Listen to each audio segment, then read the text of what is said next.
स्थगित भानुकर प्रतापं मुक्ताफल प्रकर जाल विवृत शोभां प्रख्यापयत् जगत् परमेश्वर त्वां छत्रत्रयान्त विभाति शशांक कांत मोचे स्थितां स्थगित भानुकर प्रतापा मुक्ताफल प्रकर जाल विवृत शोभां प्रख्यापयत् जगत् परमेश्वर त्वां छत्रत्रयान्त विभाति शशांक कांत मोचे स्थितां स्थगित भानुकर प्रतापा मुक्ताफल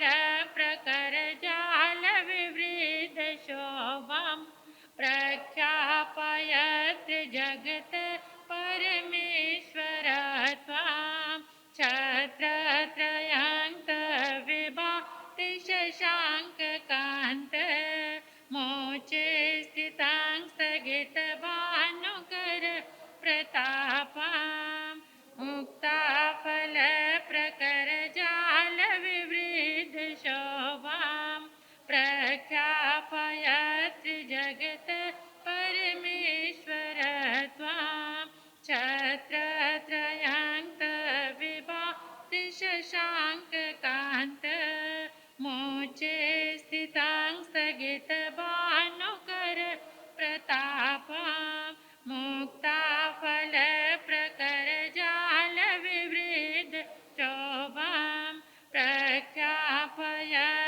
जगत् परमेश्वर त्वां छत्रत्रयान्त विभाति शशांक मोचे स्थितां स्थगित भानुकर प्रतापां मुक्ताफल प्रकर जाल विवृत शोभां प्रख्यापयत् जगत् परमेश्वर त्वां छत्रत्रयान्त विभाति शशांक कांत मोचे स्थितां स्थगित भानुकर प्रतापां मुक्ताफल प्रकर जाल विवृत शोभां प्रख्यापयत् जगत् परमेश्वर त्वां छत्रत्रयान्त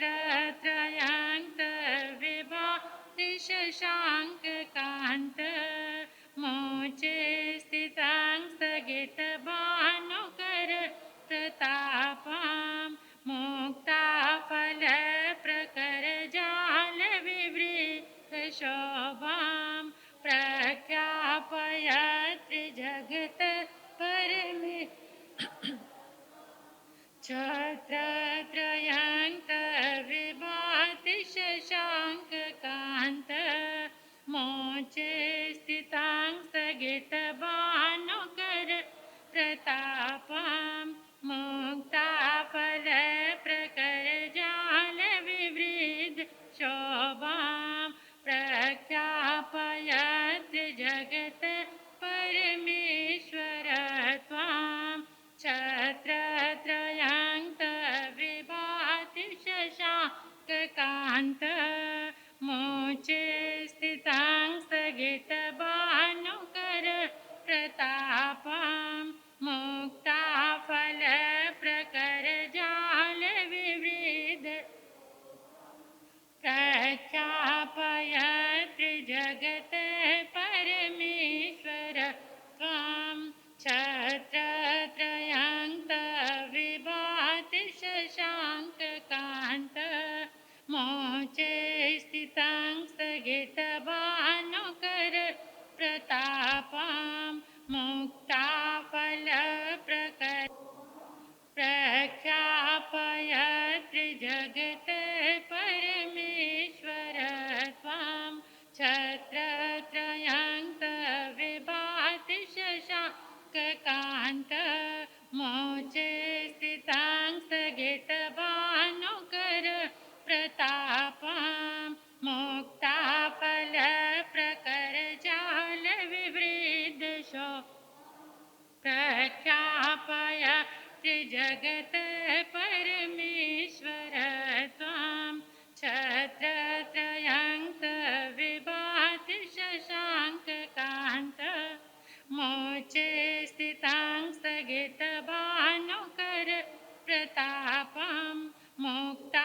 फल प्रकर जाल विवृद्ध शोभां प्रख्यापयत् जगत परमेश्वरतं छत्रत्रयं तविभाति शशाङ्ककान्त मोचे स्थितां स्थगितभानुकर प्रतापां मुक्ताफल प्रकर जाल विवृद्ध शोभां प्रख्यापयत् जगत परमेश्वर त्वां छत्रत्रयं तविभाति शशाङ्ककान्त मोचे स्थितां स्थगितभानुकर प्रतापां मुक्ताफल प्रकर जाल विवृद्ध शोभां प्रख्यापयत्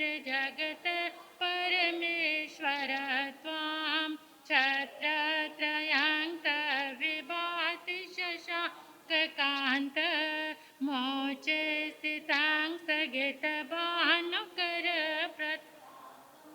मुक्ताफल प्रकर जाल विवृद्ध शोभां प्रख्यापयत् जगत परमेश्वर त्वां छत्रत्रयं तविभाति शशाङ्ककान्त मोचे स्थितां स्थगितभानुकर प्रतापां मुक्ताफल प्रकर जाल विवृद्ध शोभां प्रख्यापयत् जगत परमेश्वर त्वां छत्रत्रयं तविभाति शशाङ्ककान्त मोचे स्थितां स्थगितभानुकर प्रतापां मुक्ताफल प्रकर जाल विवृद्ध शोभां प्रख्यापयत्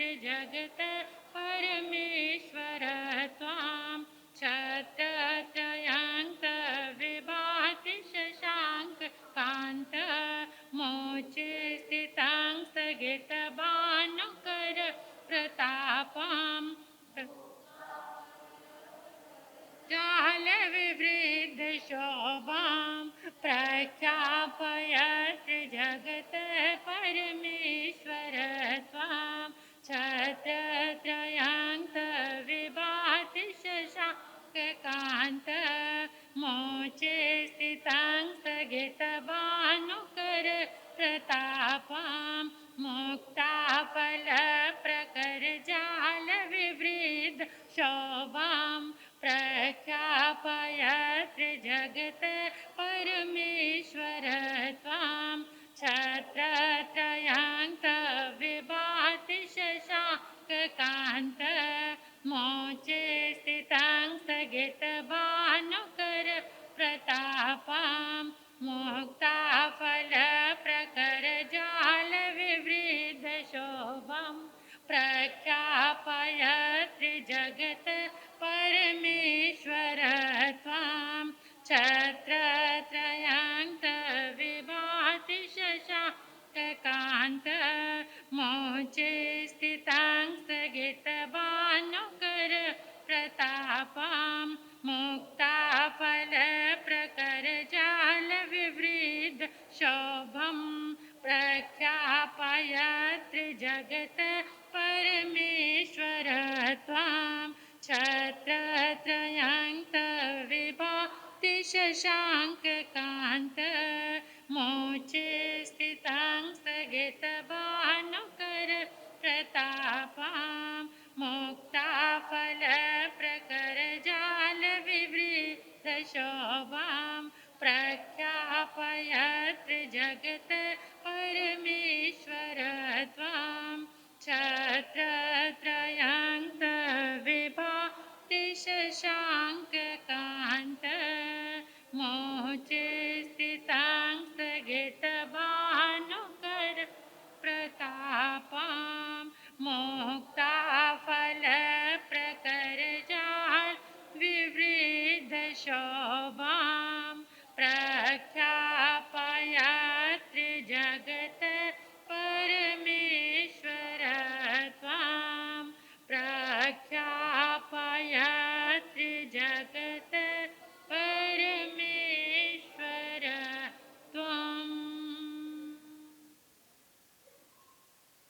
अपने अपने स्थान पर खड़े हो जाएंगे। मौन के साथ आंखें बंद रखेंगे, अनुभव करेंगे इन 10 दिशाओं में, इस संपूर्ण ब्रह्मांड में आदिनाथ भगवान के शुक्ल ध्यान में शरीर के अनंत अनंत शुभ पुद्गल विद्यमान हैं। वो सारे इन दिशाओं से, ब्रह्मांड से निकलकर आकाश में एक जगह एकत्रित हो गए हैं।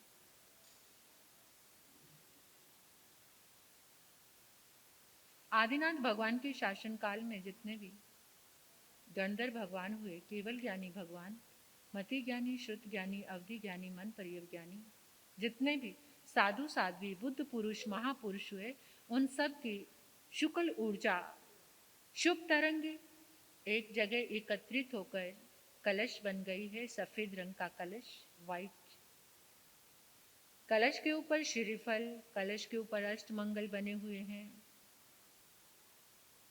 और कलश पर चारों ओर नमो अरिहंताणं, नमो अरिहंताणं लिखा हुआ है। परमात्मा की शुभ तरंगों से भरा हुआ, अनंत पुण्य से भरा हुआ ये मंगल कलश आप सभी ने अपने हाथ में पकड़ लिया है। जैसे ही कलश को पकड़ा, अनंत ऊर्जा का स्रोत आपकी उंगलियों के माध्यम से आपके शरीर में प्रवेश कर रहा है। महसूस करो, अनुभव करो। उंगलियों से आपको पता चल रहा है अनंत ऊर्जा आपके भीतर जा रही है। परमात्मा की शुभ तरंगे आपके भीतर जा रही हैं और सभी ने ये मंगल कलश जल में प्रवेश करा देना है। जल में प्रवेश करा दीजिए। ये जल का घट जो हमारे समक्ष रखा है, सभी के लिए, कल्याण के लिए, मंगल के लिए, ये कलश अपनी भावना के बल पर इस जल में उतार दीजिए।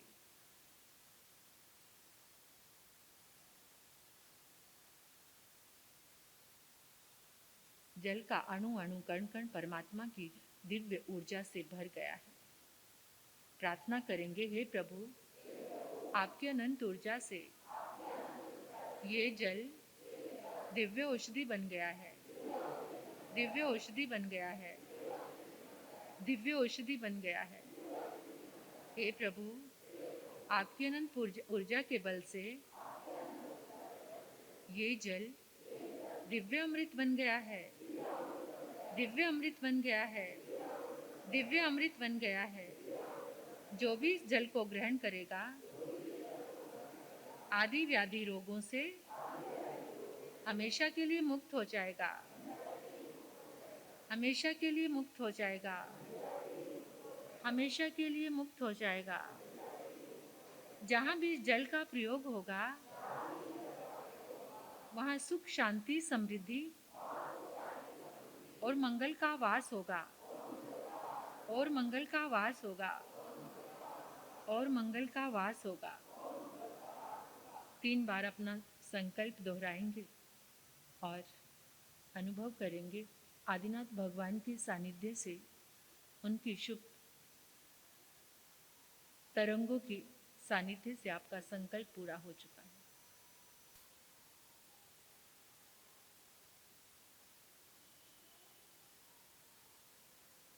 बोलिए श्री आदिनाथ भगवान की, बोलिए श्री आदिनाथ भगवान की, बोलिए श्री आदिनाथ भगवान की।